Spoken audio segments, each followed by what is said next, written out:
Hello everybody, welcome to Snyder's Inc. And today we have got a Tragedy Tales video. This is though 5 fatal events. Number 1, there's a few of these. And this is the Fair of Doom. And we're gonna get right into it, ladies and gentlemen. Hit the like button, hit the subscribe button, comment your thing down below. Let's go.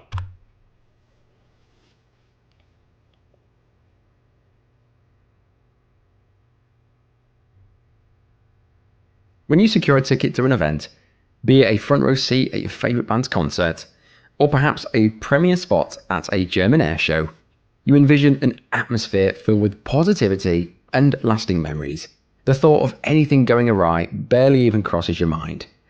After all, isn't safety the paramount concern when planning huge gatherings? Well, it's supposed to be, but reality can sometimes paint a very different picture. Despite meticulous planning and consideration of all possible scenarios, life has a way of surprising us, taking unexpected turns and leading to tragic outcomes and the loss of innocent lives. We just never know when something is going to turn fatal. But hey everyone, welcome back to the channel. I'm Ryan from Tragedy Tales, and this week... It is insane how you can go to an event to just enjoy yourselves, have a good time, be at a club, or just out in the open, and just shit goes wrong like that. Snap my fingers. I can't actually snap my fingers. I've been trying for years. It's just not something I can do. I'm very weird like that. But it's insane how just in this quick as can be, lives can change and lives can end. Sometimes just because people aren't thinking, sometimes it's just motherfucking nature. We're embarking on a new journey with a series that delves into 5 events that took a tragic fatal turn, ranging from the heartbreaking Ramstein airshow disaster to the notorious Astroworld nightmare. Oh, I know about Astroworld. Oh boy. I know about Astro, okay. I won't let this play. I gotta grab a drink quickly. As always, without any messing about, let's get right into it.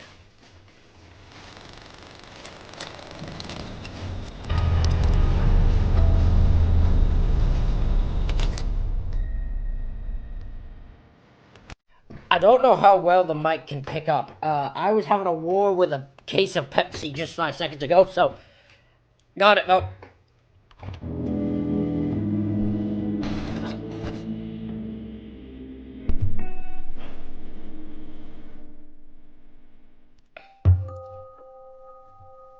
This terrible story of tragedy begins in the spring of 1975.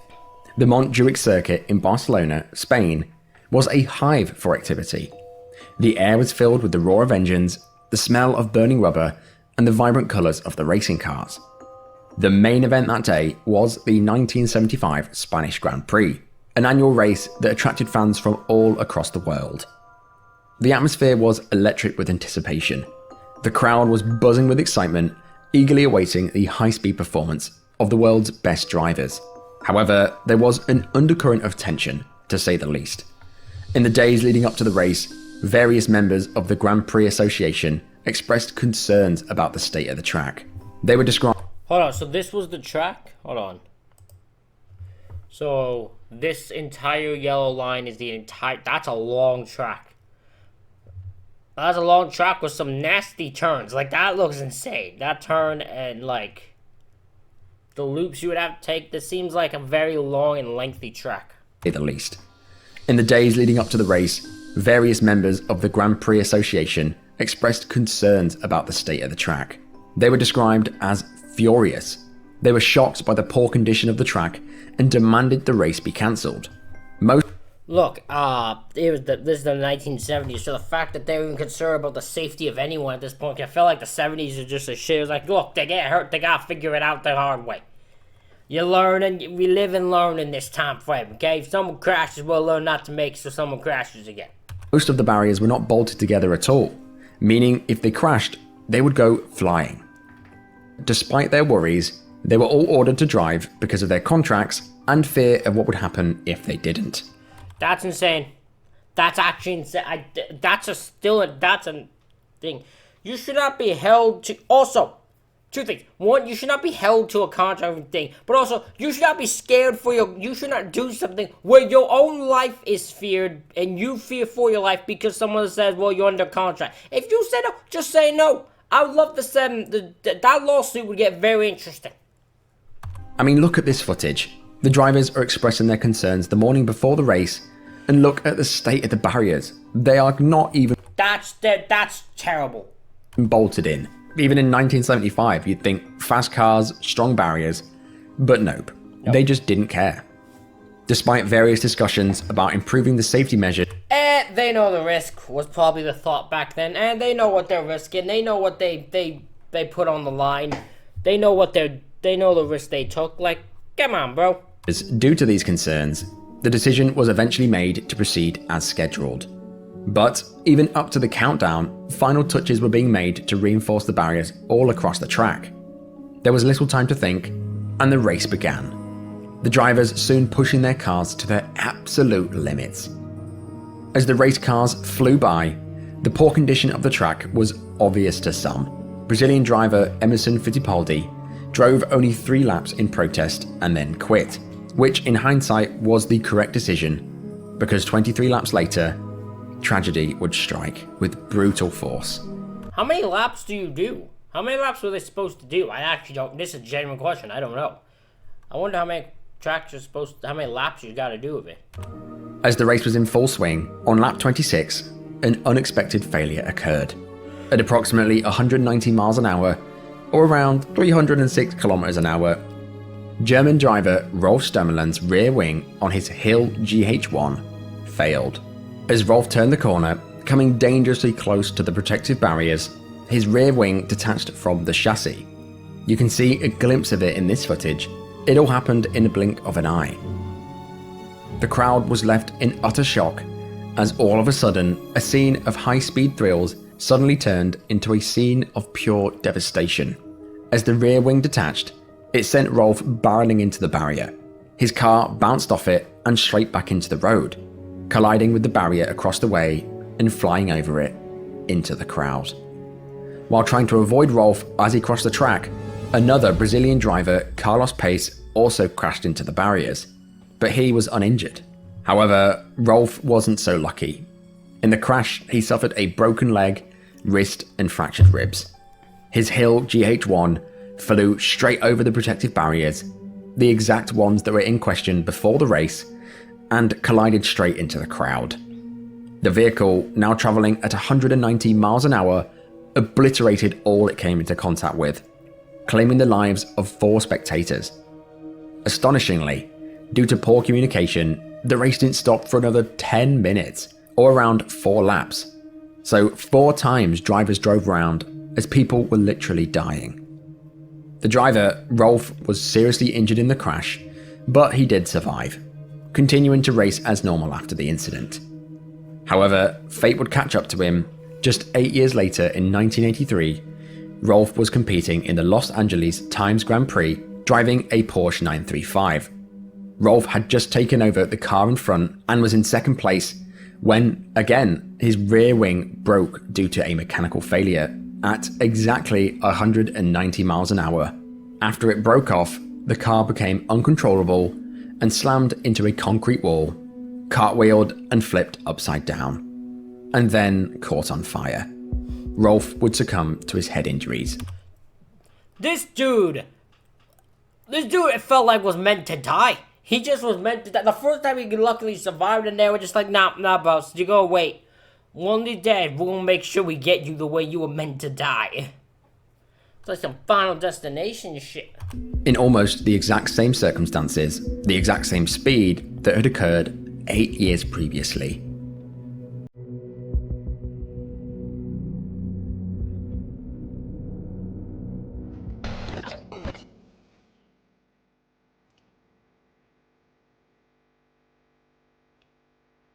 Growing up in the UK, surrounded by various RAF bases, I of course had the opportunity to attend several air shows.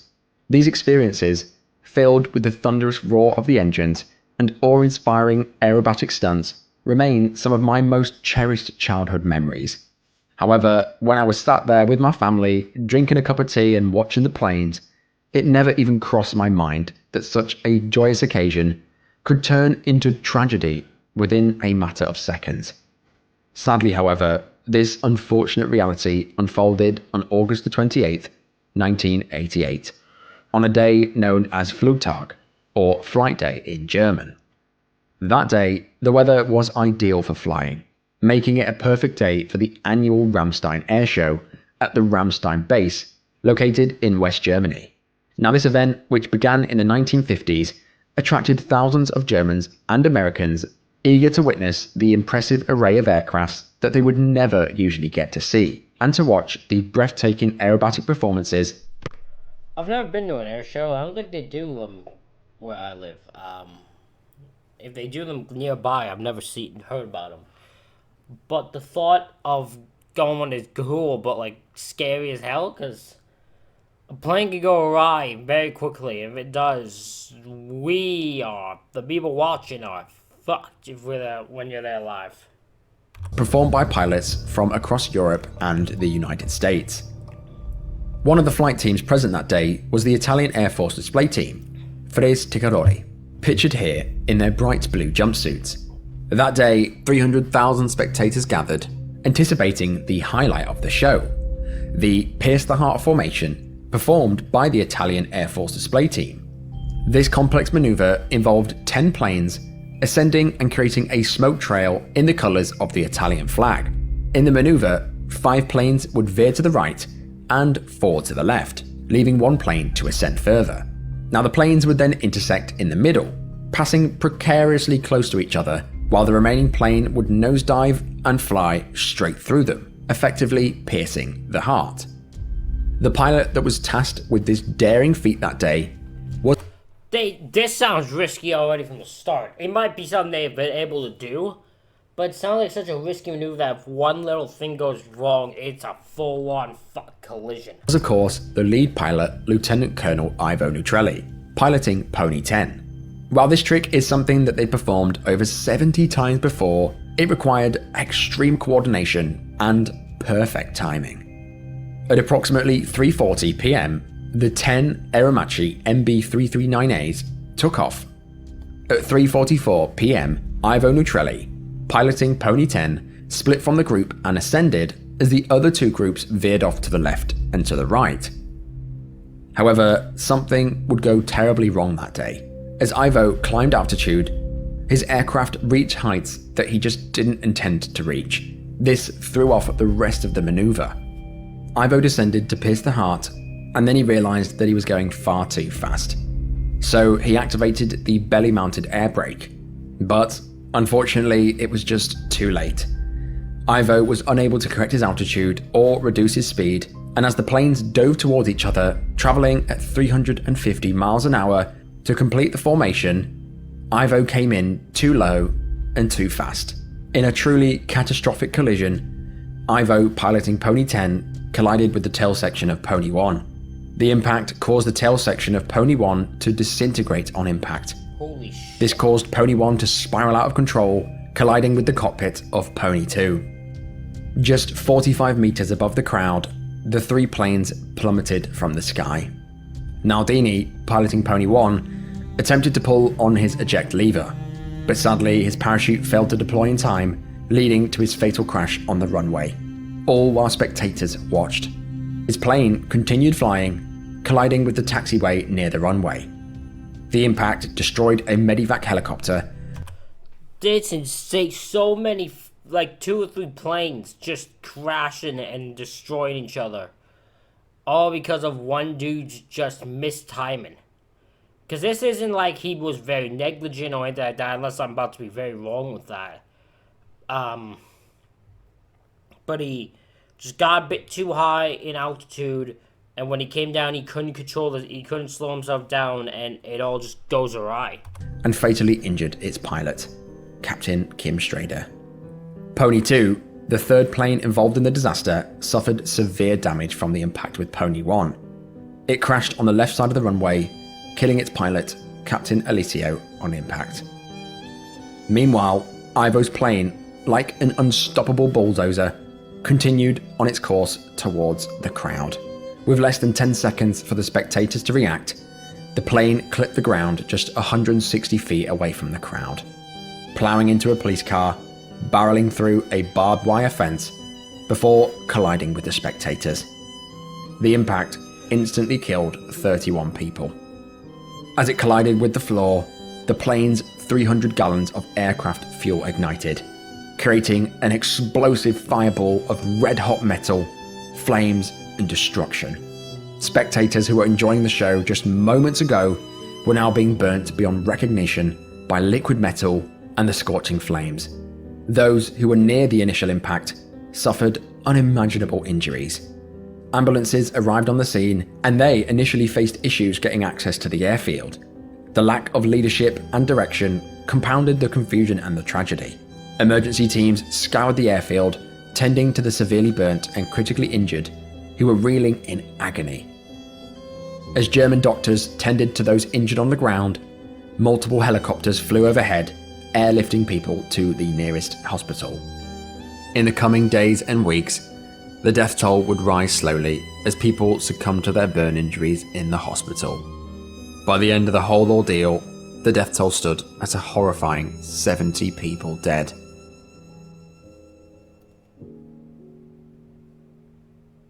The deceased had succumbed to intense burns from the flaming jet fuel, along with catastrophic injuries from metal debris. More than 500 people were seriously injured, many of whom requiring skin grafts and psychological help to overcome the trauma of that day. In the aftermath, many people were outraged that they literally paid money to get seriously injured and burnt. An investigation was launched, and it was determined that despite efforts to slow down, Pony 10 arrived at the intersection around 5 to 6 seconds too late, making Ivo Neutrelli the cause of the crash. However, the reason behind his fatal miscalculation remains uncertain. Following the tragedy, It might not, it's not, I don't think it's anything like intentional in this case. I think it's just bad timing. It's what's wrong with a trick like that. When you do a trick like that, you have to watch, think it's one little bad timing and it just goes awry. Germany imposed a 3-year ban on all public air shows, and when they resumed, they had way stricter safety measures, including outlawing any aerial maneuvers that had planes flying towards the crowd and implementing a minimum distance of 1,000 feet between crowd and the flying planes. Or 304.8 meters. I read that out loud just because I couldn't see it through the microphone my way. United States Air Force has not hosted another air show at the Ramstein base since the tragedy. However, the Italian air acrobatics team, Frise Ticadori, continues to fly to this day, still performing the Pierce the Heart formation, albeit without the plane piercing the heart at the end.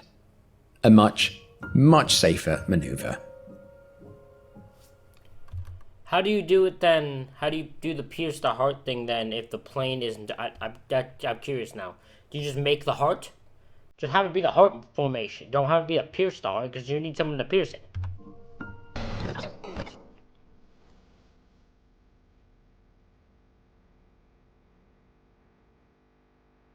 Usually, life will give you a warning when something's about to go terribly wrong. But sometimes, life will literally wave a red flag in front of your eyes and will still ignore it. I guess that's human nature, but... Yes, people do this way too many damn times.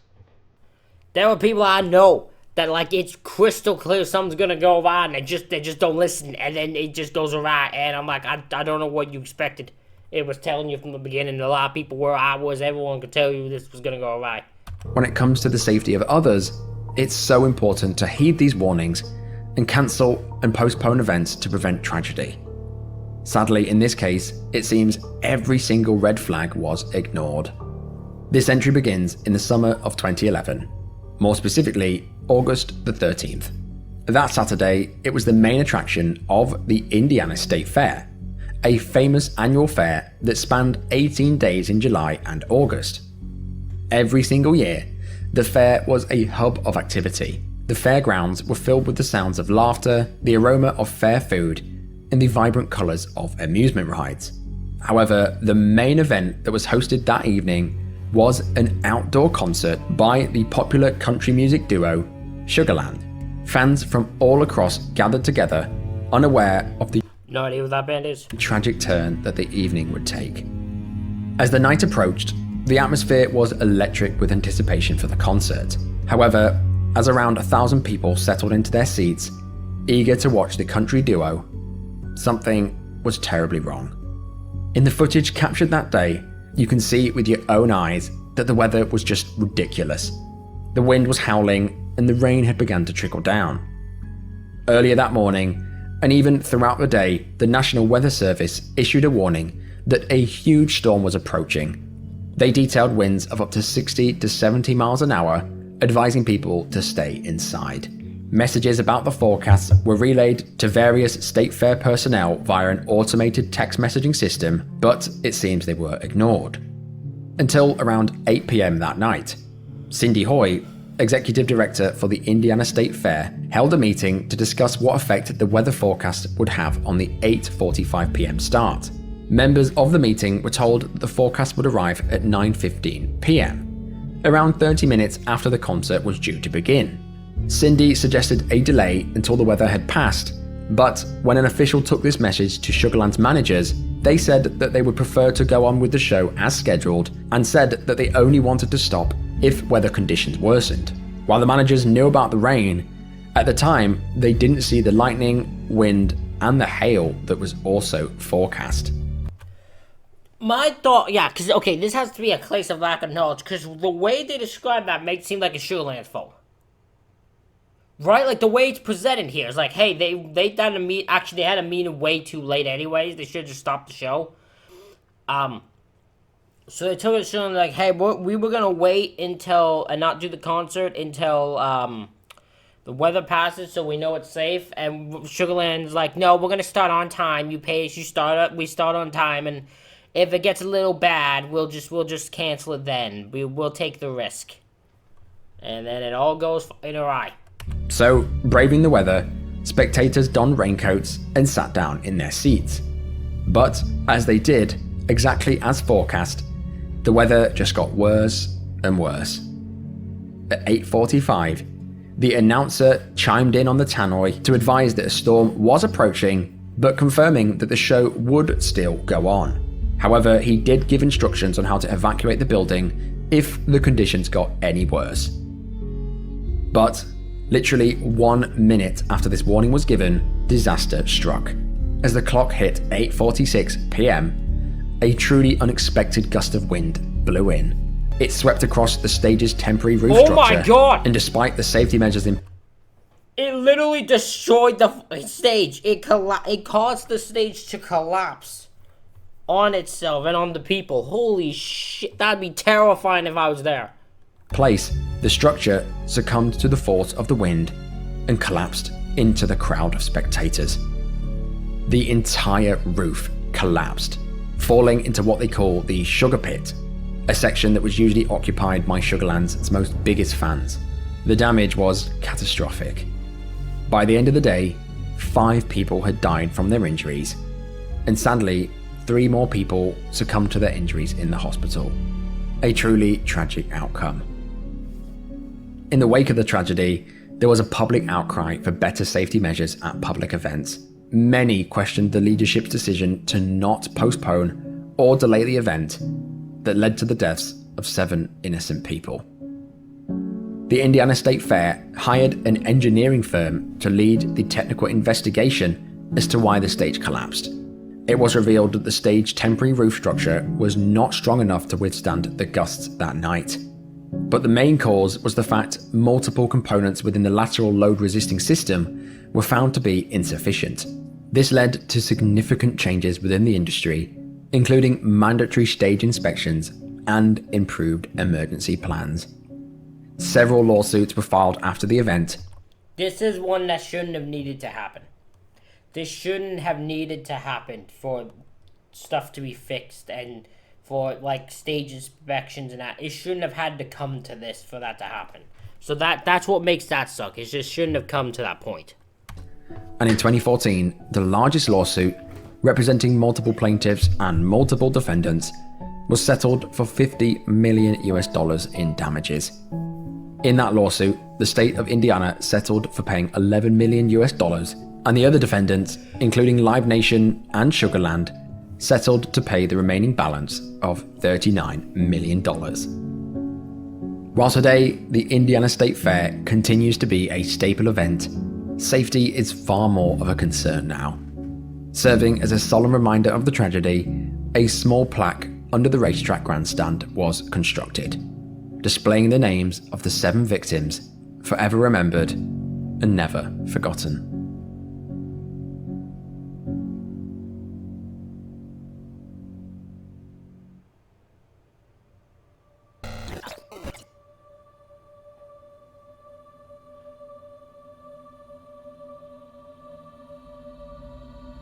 This absolutely horrible story begins in the city of Santa Maria in southern Brazil. This is a tragedy that I said I'd cover in my second ever Bizarre Death video over 2 years ago. Well, finally, here it is. In the early hours of Sunday, January the 27th, 2013, the Kiss nightclub in Santa Maria, Brazil, was pulsating with energy. The air was filled with the rhythm of music, the chatter of the crowd, and the vibrant lights of the dance floor. The main event that night was a party called Agro Mirados. Excuse my pronunciation of that. But this party was organised by students from 6 faculties and technical courses at the Federal University of Santa Maria. Various students went around selling tickets to other students, so that night, most of the people in there were students. The venue, Kiss Nightclub, was dodgy to say the least. It was built in the 1950s and it had a long history, originally being built as a warehouse, later being converted into a nightclub in 2009. However, the Kiss nightclub had a reputation to locals of bypassing rules and overcrowding the venue. They had little care for safety, they had just 7 fire extinguishers for the whole club, there was no alarm, and no sprinklers installed inside, with just a single double door used as both entrance and exit towards the front. While the venue had been inspected by the local firefighters in 2011, the firefighters wrongly reported the amount of fire extinguishers, and most importantly, they miscounted the fire escapes, detailing that there were 2, when there was just the 1. How do you mess that up? That's a genuine... How do you mess that... How do you think there's 2 fire escapes when there's only 1? How do you fuck that up? Did you include the front door? What do you mean? How do you fuck that up? After the inspection, the club made several changes, including putting a suspended ceiling 1.5 meters below the original, but now with flammable acoustic lining. They also demolished internal walls, all without permission, and all without informing the authorities. While the club's capacity was around 700 people, that night, the club had swelled to over 1,000 occupants. As the night went on, the crowd, full of university students, were buzzing with excitement. They were there to see the performance of 2 bands, and excuse my pronunciation here, Pimenta y sus Comparas and Gurizada Fandangueira. These bands... Well done in pronouncing that name. I would have messed that up completely, and it would have been almost offensive. Were known for their energetic performances and catchy tunes. The fans just couldn't wait to see them live. Amanhã, Gurizada Fandangueira. Simbora, gaiteiro. Bota de palha essa bandeira, gaiteiro, que a gurizada é fandangueira e veio pra ouvir o som. Bota de palha essa bandeira, gaiteiro, que a mulherada é de primeira e o balanço é muito bom. Bota de palha essa bandeira, gaiteiro, que a gurizada é fandangueira e veio pra ouvir o som. These performances often included the use of pyrotechnics. And you know where we're Yeah, I already know where this is going. I already know. going with this one. The pyrotechnics were intended to add an element of spectacle to the performance, enhancing the overall experience for the audience. However, on this fateful night, the decision to use pyrotechnics would end with deadly consequences. The pyrotechnic that the band had installed was technically a flare, and it was called Sputnik. This flare was cheap, and I mean very cheap, costing around $1.25.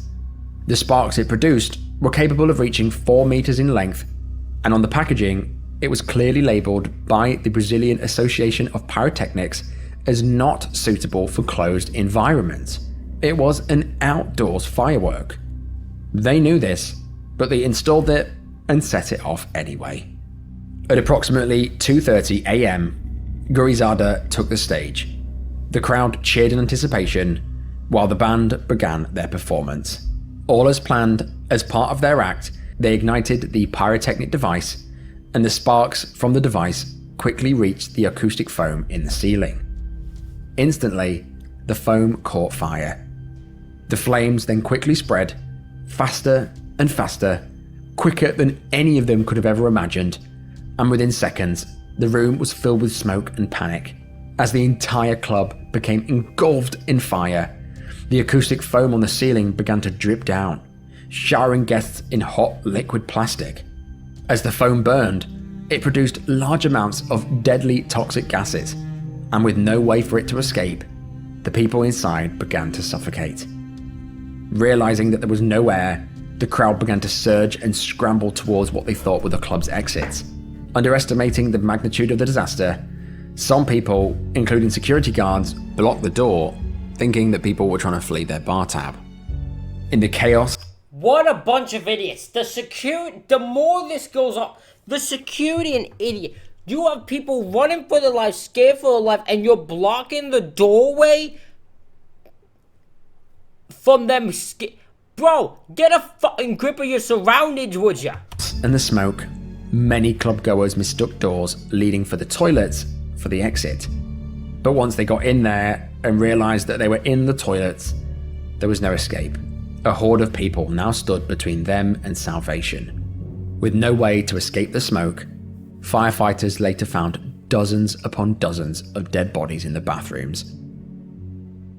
The aftermath of the fire was a scene of pure chaos and confusion. Emergency services were close by, and so they rushed to the scene, but by the time they got there, the door to the club was completely blocked with those who just didn't make it, making it difficult to even enter the club.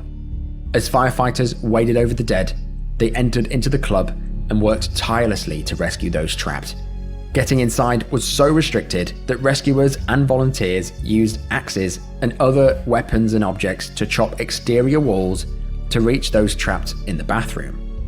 Sadly, it was like a gas chamber. The damage was done, countless lay lifeless, some stacked up in some places 4 or 5 people high. 90% of those who died of asphyxiation, while the remaining of the dead were burnt to a crisp or passed away while being trampled or crushed. As people began giving CPR, an absolute nightmare unfolded in the streets. Bodies began stacking up, wrapped in white bed sheets. One by one they counted, and in total, the tragedy will claim the lives of 242 people. Oh my god! 242 people died because of the recklessness of this club and the negligence that this club did to all of these people. 230 of these were just college students.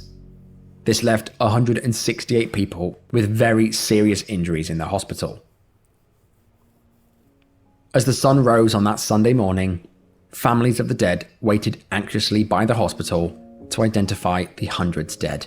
And at the same time, the Brazilian government announced a national tragedy, pledging national support.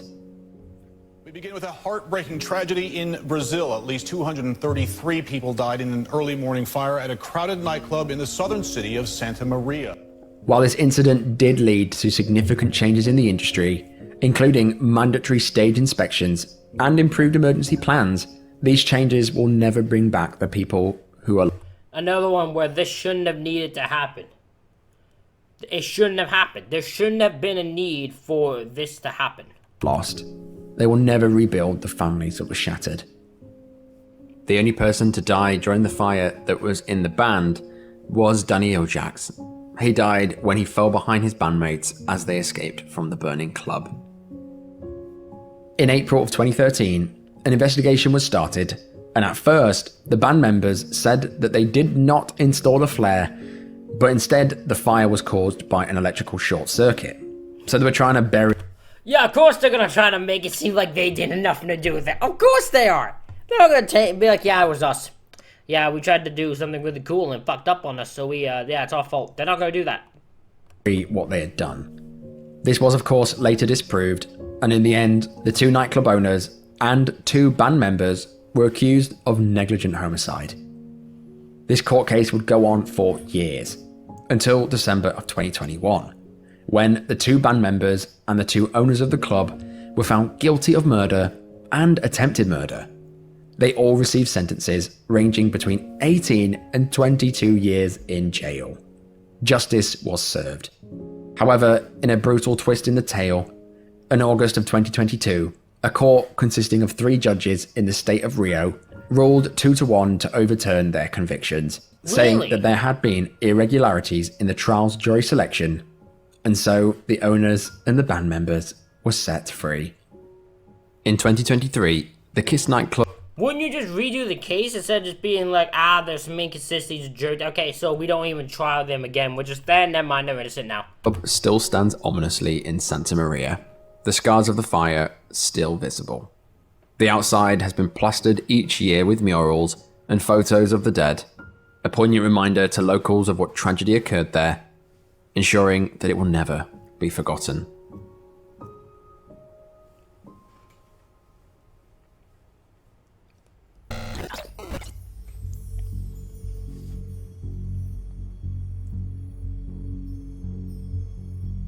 In the world of music, only few events have been as impactful as the one that unfolded on November the 5th, 2021.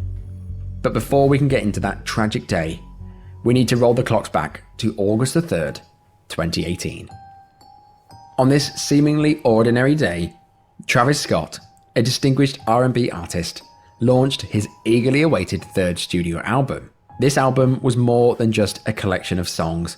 The album was a homage to his hometown, Houston, Texas, and its once treasured theme park, Astroworld, a legendary amusement park that had to be shut down in 2005. Travis was born in Houston in 1992. He had a passion for music that was evident from an early age, embarking on his music career as a teenager. Travis gradually made a name for himself by collaborating with big names like Kanye West, while simultaneously working on his own music career. His debut album, that released in 2015, quickly climbed to the top of Billboard's Rap Albums chart. This album was a game changer, catapulting Scott's career into the realm of legends. In November of 2018, to celebrate his 3rd album, Astroworld, Scott hosted the first Astroworld Festival at an energy park.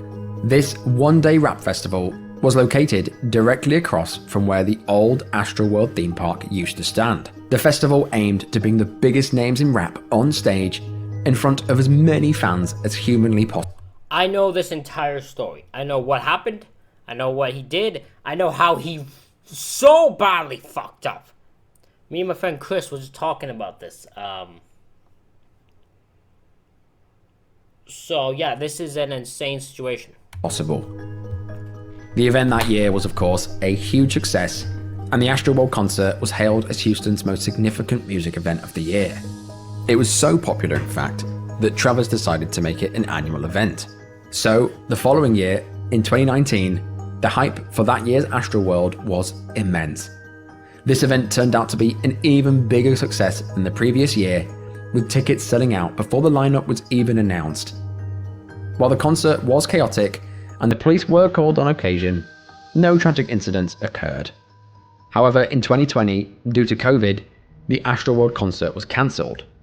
This leads us to the ill-fated Astroworld concert of 2021. The anticipation was sky high. It was truly palpable. Tickets sold out within an hour of going on sale, but this brings us to Friday, November the 5th, 2021. The day of Astroworld's 3rd and largest festival yet. At 2 p.m, the gates opened and fans stormed the entrance, much like the previous years. However, this year the chaos seemed to be more intense than usual. Many people were caught in the rush to get in, but fortunately no serious injuries occurred. Over 50,000 fans attended, and footage from the day showed how crowded it really was. The phrase packed like sardines comes to mind, but it looked so packed that it seemed difficult to breathe. As the crowd bobbed their heads, it all led up to the main event at 9 p.m. Travis Scott himself. As the clock struck 9:02 p.m., the night sky was enveloped in darkness, and Travis Scott made his grand entrance.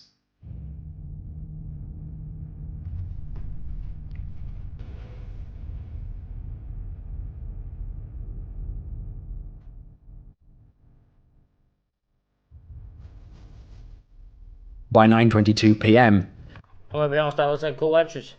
Who's that jumping out of the sky? Travis Scott, my oh my. the crowd was hyped. They were buzzing with excitement, having the greatest time of their lives. However, this exhilaration was about to take a deadly turn. At 9:38 p.m, various footage revealed parts of the crowd ceasing their dance, their faces etched with worry as they looked at the ground. Moments before this, the crowd had surged forward, trampling some and pinning others to gates and the ground. Now just imagine this. You're being submerged in a sea of people, pinned down by such immense pressure that it forces the air literally out of your lungs, leaving you gasping for breath until you lose consciousness due to the lack of oxygen. The sheer terror that these innocent concert goers must have experienced is just horrible and unimaginable. Yet, despite the unfolding horror, the performance on stage continued, and within the next 10 minutes, large sections of the crowd began signaling for help. At 9:53 p.m, around 20 minutes after people began signaling for help, the concert was still ongoing. Videos captured on the scene showed lifeless bodies being scattered on the ground as people trampled them as they tried to enjoy the music. I don't think anyone fully understood what was occurring within the crowd, as people literally... This is a scenario of negligence by Travis Scott. You have to acknowledge it. But it's a negligence for everyone. The fact that no one's coming to Travis Scott and being like, bro, you need to wrap up this fucking show. There are people dying here. There are people collapsing. There are people who need medical attention. You need to stop this show, even for now, until you figure out what the fuck's going on. Why is no one giving him information? And I'm not talking about fans, because I know fans, I believe, try to tell him, but he just ignores them. I'm talking about someone from his own fucking crew here. Died on the floor. Surprise guest Drake joined Travis on stage, and the crowd erupted in cheers.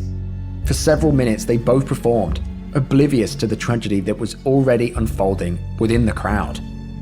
A Texas student named Sienna even climbed onto the stage in an attempt to halt the show, but he was dismissed and quickly escorted off the stage. That's the problem, is someone's trying to they're trying to tell you about the thing, and these guys are like, oh, it's just some crazy fan.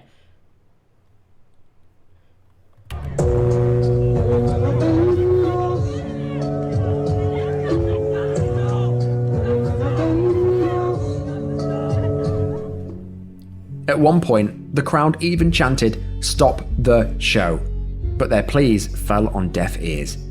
Stop the show! Stop the show! Stop the show! Stop the show! Stop the show!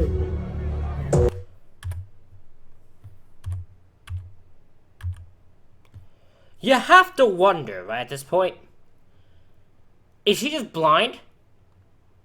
Like, is he just so oblivious, Travis, that he wants to finish the show? He's not even aware of what the fuck's going on around him? Stop the show! Stop the show! Stop the show! Houston, just make some motherfucking noise real quick, y'all. The crowd grew denser, and breathing became a luxury that only few could afford. As one of the concert goers described, it was like watching a Jenga tower topple, with person after person being pulled down. Now, Travis did stop the show that night on 3 separate occasions, acknowledging that someone had passed out and needed help. However, once they were moved, the show resumed. It was only at 8 minutes past 10, more than half an hour after the first concert goer had signaled for assistance, stretchers began arriving. Shockingly, the show still continued even as first responders rushed people away. At 10:10, officials recognized the severity of the injuries and shut down the entire concert. The tragedy had claimed the lives of 8 people. It's ridiculous. There's no way to defend this show going off this much. There was no way, because this is not, again, I'm not just blaming Travis here. I am blaming his entire crew. Everyone involved in the setup of this goddamn show is responsible for this. Because the amount of nobody paying attention, no one seeing the severity of it, people collapsing, ambulance coming, and for not one point do you stop this fucking show or even try for a split second besides 2 seconds, like, hey, someone's passed out there. Okay, let's continue on and just move, like, the fuck? With 2 more succumbing to their injuries in the following days, bringing the death toll to 10, the youngest being a 9-year-old boy. The cause for all 10 victims was ruled to be accidental compressive asphyxiation. The news of the tragedy sent shockwaves through the nation. The local community and the world were heartbroken. What was supposed to be a fun concert had turned into the thing of horrors. Many wondered why the concert wasn't cancelled at the first sign of trouble, and wondered why Travis continued having a time of his life while people were literally dying. Travis Scott, along with the organisers of Astroworld, faced severe backlash following the incident. They were each accused of negligence, and the tragedy raised serious concerns about safety measures at large-scale events, leaving a permanent scar on the music industry. That same night, Travis posted a video to his social media account expressing his severe devastation over the day's events. I just want to send out prayers to the ones that was lost last night. We're actually working right now to identify the families so we can help assist them through this tough time. You know, my fans really mean the world to me, and I always just really want to leave them with a positive experience. And anytime I can make out, you know, anything that's going on, I stop the show and, help them get the help they need, I could just never imagine the severity of the situation. Of course, an investigation was started, and they determined that overpopulation in a specific section of the festival grounds is a key factor in the deaths. This led to a slow constriction of the area, eventually resulting in fans becoming trapped within the crowd. They determined that a significant cause for this compaction was the fact that fans had started gathering near the stage hours before the main performance, so when he got on stage, everything just got crazy. Within days, the first lawsuit was filed, accusing concert organisers of failing to ensure a safe environment for concert goers. The lawsuit claimed that the tragedy was predictable and, most importantly, totally avoidable. Families of the victims and fans were furious at Travis for continuing the concert, describing the experience as a living nightmare. I think that's the main part of it, the not stopping the thing, because I don't know how the set was, I don't know how easily avoidable this could have been. Probably it could have been avoided, I agree in that, but I don't know how easily it could have been done. It could have been avoided. Him continuing the show is what angers me and frustrates me and makes me mad, because it's such a thing of obliviousness to surroundings. And to be somehow aware enough to stop the show multiple times because someone passed out, but somehow still not be aware enough to realize there might be an issue if multiple people passing out is insane. Something straight out of the gates of hell. Brands, including Nike, distanced themselves from him, and the Astroworld Festival was put on an indefinite hold. In the subsequent months, approximately 4,900 people filed lawsuits against Travis Scott and the event organizer, Live Nation, for those injured and killed. Fast forward to June of 2023, a grand jury decided that Travis would not be indicted for the Astroworld deaths, stating that no single individual was criminally responsible. However, it doesn't mean that he's off the hook. Travis still faces many lawsuits from hundreds of people who attended and were injured in the disarray. But despite the backlash, Travis Scott's popularity has risen again in the following years, His Night collaboration was released and it sold out instantly. Then, on July the 28th, 2023... Yeah, he obviously wasn't going to stop his career because people will make the argument...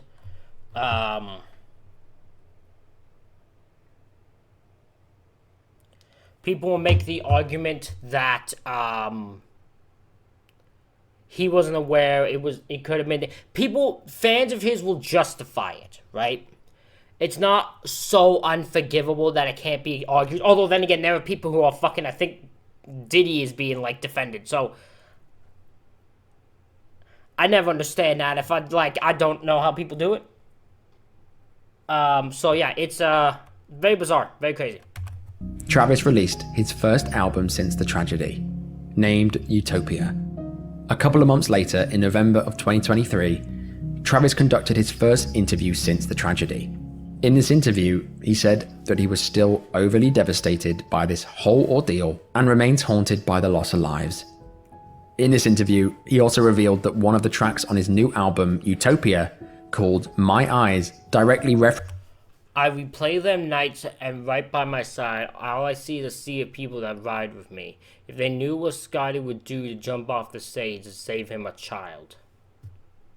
references the tragedy with song lyrics that I'll put on screen now.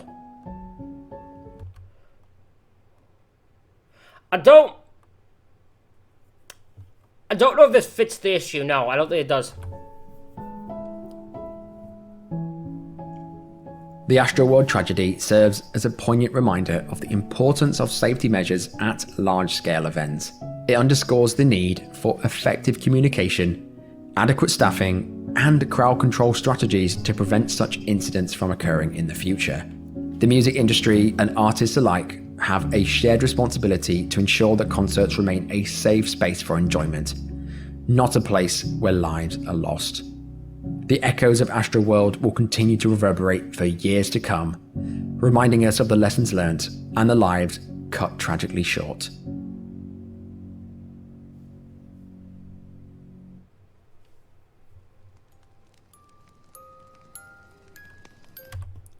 Ladies and gentlemen, that is it for this reaction video. Let me know what you think in the comments. Hit the like button, hit the subscribe button. Thank you all for watching. I'll see you all for the next one.